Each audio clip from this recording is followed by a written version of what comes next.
I stopped paying attention to the console wars a couple of years ago. I cared a little bit about it as a teenager and in my early 20s. However, I just stopped caring when I realized I like what Sony offers, and to a lesser degree, I like what Nintendo offers. So I just started focusing on the games I care about. However, that's not to say I wouldn't love it if Sony was to acquire some extra studios. In this video, we'll be discussing 10 studios that'd be amazing if Sony acquired. Keep in mind, this is my list, so my biases will be at play here. Don't like it? As always, make your own list. At present, Sony owns 22 studios. For this video, I'm going to mix in my own preferences, studio that fit with the core ethos of Sony's style, and we'll also look at studios that fill niches not currently covered by the PlayStation lineup. If a studio hits on more than one point, all the better. The first studio we're looking at is Tri-Ace. I make no secret of this, RPGs, especially of the J variety, are my favorite experiences. That's what Tri-Ace focus on exclusively, JRPGs. You're probably wondering where you've heard the name Tri-Ace before. Well, if you're familiar with the Star Ocean games or Valkyrie Profile titles, then you know of the company. They also made the cult classic Resonance of Fate. They're also a studio that are prime for the taking right now, as it was reported in October of last year, the company is facing some financial hardships. Sony could swoop in and save a sinking ship. They would also gain a developer who fit the PlayStation ethos of cinematic games. Just look at the newest Star Ocean title. Even though it was dated graphically, it went for a cinematic anime aesthetic. Do I think Sony will spend the funds to acquire them? Probably not. But they could be a good fit from the points I mentioned previously. Basically, they'd make a lot of sense as they'd expand the diversity of games offered on the PlayStation 5 in the future, which is something Sony needs to focus on improving. I think it'd be really cool to see Tri-Ace making another game like Resonance of Fate, which had a very cinematic presentation. That's something they could take risks on if Sony acquired them. For our second option, we're looking at Konami. And they're honestly one of the most compelling options Sony could acquire. During the 8th generation of home consoles, Konami struggled. They released a few Metal Gear games, a few DDR games, and a handful of Pro Evolution Soccer titles. Last year, they also released Yu-Gi-Oh! Master Duel on basically every system imaginable. In fact, I think your blender and microwave are having a duel right now. So why is Konami a compelling choice for Sony to acquire? Mainly, it comes down to Konami having a diverse lineup of games Sony could draw from. These include Gradius, the arcade shooter series, Metal Gear Solid, which is an action-heavy cinematic experience, Castlevania, which you can run as a traditional platformer with titles like Symphony of the Night and other classic types of Castlevanias, or you could go the Lord of Shadows route, a hack-and-slash experience that is very cinematic. This would also give Sony access to the Yu-Gi-Oh! IP, which could be incredibly cool, since Sony acquired Crunchyroll, which also gives them ownership over Funimation. It'd be nice to see Sony doing more anime-related things. Also, Sony would probably do a better job at running the OCG and TCG sides of Yu-Gi-Oh!, and they'd do a better job than Konami, because that is very toxic at present. I could actually see Sony acquiring Konami. The games division really isn't doing much. The acquisition would diversify the lineup of games Sony could offer, and like I said just moments ago, someone needs to fix the Yu-Gi-Oh! TCG. It's like Konami hasn't heard of game balance before. Okay, my editors are telling me I've ranted about Yu-Gi-Oh! Quite enough, so let's get into the third studio Sony could look into acquiring. This is where Level 5 comes in. Yes, the studio behind Dark Cloud, Professor Layton, Ni no Kuni, and the Yokai Watch series of games are still around. They actually have a sports RPG in the works that's expected to release later this year. That game is called Inazuma 11, Victory Road of Heroes. The game was initially announced in 2016 with a 2018 release date before it was delayed to this year. Can't say I'm all that interested in that game, but I enjoyed Ni no Kuni and I enjoyed the White Knight Chronicles games. It'd definitely be interesting to see Sony acquire this developer as they make solid content, and they've had a relationship with Sony in the past. This is yet another acquisition I could see happening, as Level 5 have been under the radar for a number of years now. Also, who wouldn't love more cinematic JRPGs on the market? I know I'd certainly love that, and a partnership between Sony and Level 5 would at minimum be an interesting proposition. It wouldn't cost Sony too much money to acquire this Japanese studio, and who doesn't love a little bargain hunting, eh? Okay, admittedly, Koei Tecmo are more of a publisher than they are a developer. However, they own a number of compelling studios that would greatly expand the types of games Sony could offer its player base. Koei Tecmo owns Gusco Limited, who make games such as the Atelier series, which, speaking of, a card should be popping up now for my review of Atelier Ryza. They also own Koshibusawa, which handles historical games such as the Neo series. They also own Team Ninja, who work on the Ninja Gaiden and Dead or Alive properties. While this acquisition would most certainly satiate my own gaming preferences, it actually is a rather compelling potential acquisition for Sony. Why is that, though? It mainly comes down to the amount of diverse game options Koei Tecmo would offer Sony if acquired.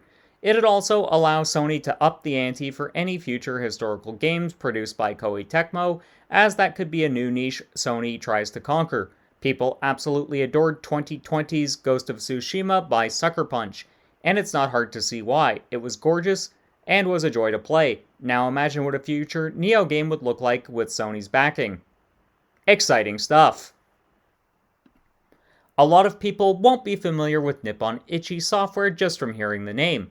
However, they're more than likely familiar with their subsidiary, NIS America. They're also likely familiar with these little guys, named Prinny, as they're kind of NIS America's mascot. This is another company Sony could realistically step in and acquire. It was reported in 2019 that Nippon Ichi software was facing financial hardships, despite NIS America doing relatively well. I quite like the idea of this acquisition, as it'd give Sony another JRPG developer in their stable, and one with a sizable track record. Also, just imagine what it'd be like if the Disgaea games became exclusives. That'd make a lot of weebs want to invest in Sony hardware. It'd also be a real boon just from the localization money Sony could make through the NIS America side of the deal. This brings us to option 6. You all knew I was going to include Nihon Falcom on my list of studios I'd love to see Sony acquire. However, it's another one I could actually see happening at some point. If you followed Falcom for a while, you'll know they've had a good working relationship with Sony. When Falcom was looking for an engine to power the Cold Steel games, Sony gave them access to the Fire Engine. For those that don't know, the Fire Engine is a free-to-use game engine produced by Sony. They originally started development for it in 2003. It was originally intended as a graphics engine for the PlayStation 3. It's an engine that's still seeing use in PS5 titles. Anyways, long story short, Sony and Falcom have at minimum a decent working relationship. Falcom would also be a rather unique opportunity within the PlayStation umbrella if they were acquired. We know that Falcom built a new engine for The Legend of Heroes, Kuro no Kiseki, and this engine is going to be their standard going forward. We know that engine also works on PS5, so it'd be interesting to see where Falcom could take that engine if they were given PlayStation's financial backing. Also, Falcom is a studio known for their storytelling and great gameplay, so imagine what it'd be like if they could use the additional funding from a bigger company to really lean into their ambition. It's definitely exciting to think about. VanillaWare is one of the most unique developers on the planet. They focus on the aesthetics of their game and solid gameplay above all else. Their games are all HD 2D, which is becoming more and more popular. I've loved every single VanillaWare title I've played, Muramasa Rebirth for the Vita and 13 Sentinels for the PS4 being the standouts. VanillaWare would be a unique option for Sony to acquire, and their games would be a major selling point and could convince a wide number of gamers to adopt the PS5 as their console of choice. Like indies? VanillaWare. Like unique visual experiences? VanillaWare. Like games with good storylines? VanillaWare. Basically, they'd give Sony something they don't currently have, an indie studio loved by the majority of gamers. Some will see this as a wildcard pick. It's an option I actually like a lot. While Sega is in a great position as a publisher right now and has a lot of studios developing really good games, they're definitely a company that, if acquired, would become a crown jewel. Sega offers a lot of legacy intellectual properties people love, such as Sonic and Virtua Fighter. However, it also owns the rights to cult classics like Valkyria Chronicles, to say nothing of the beloved Yakuza franchise, which is just becoming bigger and bigger in recent years. This isn't even touching on the fact Sega owns Atlus. Honestly, if Sony acquired Sega, it'd massively diversify its gaming library. It'd also give them access to a lot of games that have rich storytelling, like Yakuza and Persona. This would be a good acquisition, I just don't think this one is too likely. But just imagine what Sony's exclusives would look like if they did acquire Sega. Kojima Productions is mostly down to the supposedly good relationship Sony have with Hideo Kojima, and it makes a lot of sense as Kojima is focused on cinematic games. Say what you will about Death Stranding, it got people talking. And this outside-the-box thinking would improve the diversity of games Sony could offer their fanbase. I don't really see this happening, as I feel like Hideo Kojima is going to want to remain independent after years and years as a salaryman for Konami. But it would be interesting to see what he'd produce if given leeway to do as he likes with as big a budget as he needs.